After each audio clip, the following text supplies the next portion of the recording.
You're watching Byline Wilmington on CBS 10 WILM. Here's your host, Don Ansell. We're back. Byline Wilmington is talking about the immigration issue. It's a local issue. It's a national issue. Ken Hatcher is an immigration attorney, actually a former immigration attorney, works now with the New Hanover County Public Defender's Office, but his comments are not a reflection of any of the policies of that office today. And Jonathan Barfield, Vice Chair of the New Hanover County Commission, is also with us. So the federal government has not been able to effectively deal with this illegal immigration flow.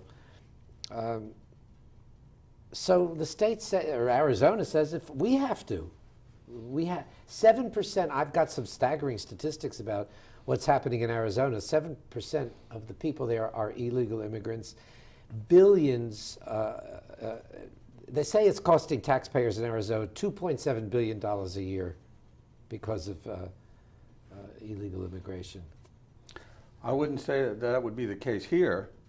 No. I think that the undocumented aliens in New Hanover County are contributing more than they are demanding in terms of costs. I think we benefit from the presence of these undocumented aliens, and I think our strategy ought to be to legalize their status, at least give them driver's licenses so they can be tested and insured and not deported.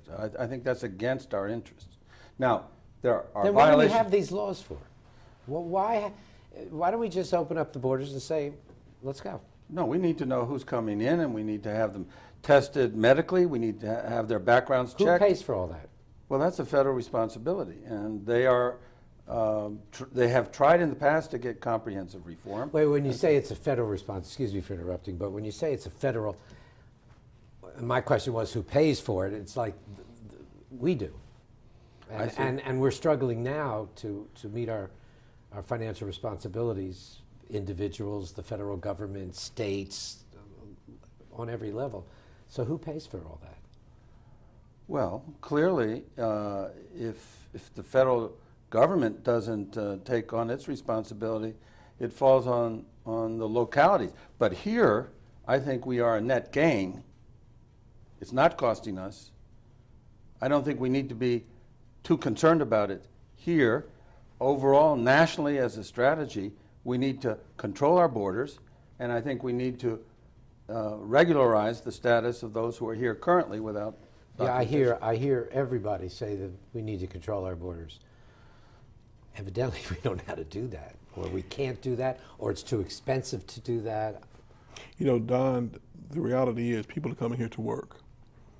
So those folks that are not Hispanic, that are hiring illegal immigrants to work in their factories, on their farms, in their businesses, if they chose not to employ those individuals, then the problem would, I would assume, cease. So why don't we But get because tough of on economics, well, I can hire this person and pay them a much lower wage, pay them under the table, not pay any FICA and Medicare and all those kind of things. So from a business standpoint, it makes good economic sense for me to hire these people. So instead of policing illegal immigrants, why don't we police employers more vigorously? And that's my point. I think it's more than just that. It's us as well. Has this revived the old states' rights debate? Does a state have the right to act in their own best interest when the federal government is clearly not doing the job? Well, it would seem so. I mean, that's what Arizona thinks, and that's what the county commissioners by a 3-2 vote are saying. But I think that's misguided. I think we need to have a visa system which allows people to come in legally as our economy needs them.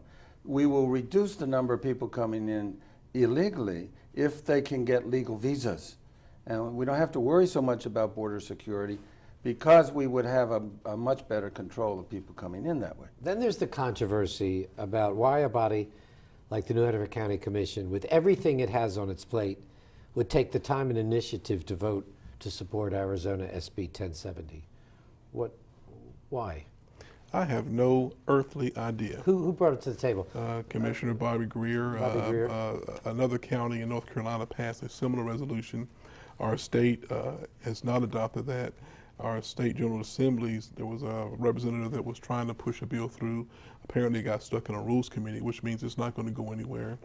I just returned back from our National Association of Counties conference where we actually passed a resolution about immigration reform, but it had nothing to do with the Arizona bill whatsoever. So for our National Association of County officials to take a lead on this issue, but not reference the Arizona immigration bill or any of the things that it really embodied it, lets me know that we're on the wrong track here. How political is all of this?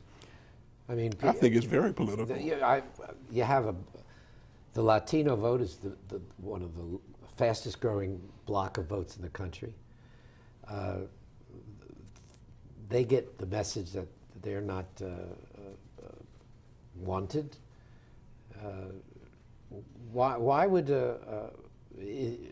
let's go to parties? The three that voted for it: Bobby Greer, Bill Castor, and Ted Davis are Republicans. Are they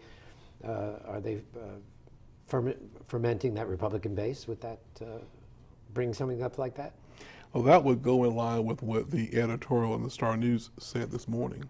And it really talked about the Arizona bill itself and the fact that this thing is really drawn along party lines for the most part, where there's a very strong Republican movement with this particular bill. To me, it's just a sad state of our nation as a whole, the direction that we're going. I think that we've got such a racial divide within our country right now, and it's getting wider as opposed to narrowing. If economic times were good, do you think illegal immigration would be as big an issue as it is? Yes, because I was on your radio program at a time when the unemployment rate in New Hanover County was 3.0%.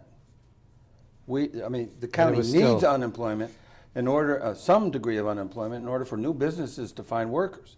If there was nobody looking for a job, you couldn't get a new business in here. So at 3.0%, we were well better than full employment. And at that point, there were all the calls, because I was on Rhonda's show as well, and Harvard's show, all the calls were opposed to any kind of legalization, even though we were just booming right along. And the debate goes on. Thank you both for joining us, Ken Hatcher and Vice Chair of the County Commission, Jonathan Barfield. Next week, some shocking statistics about your heart and the people who are fighting with the odds in this year's Heart Walk. So we'll see you for that show. And if you'd like to access some of our past shows online, go to WILM-TV.com and click on the Byline Wilmington icon. I'm Don Ansell for Byline Wilmington. Have a great week. You've been watching Byline Wilmington on CBS 10 WILM. Join us every Sunday morning as we explore the issues that concern you.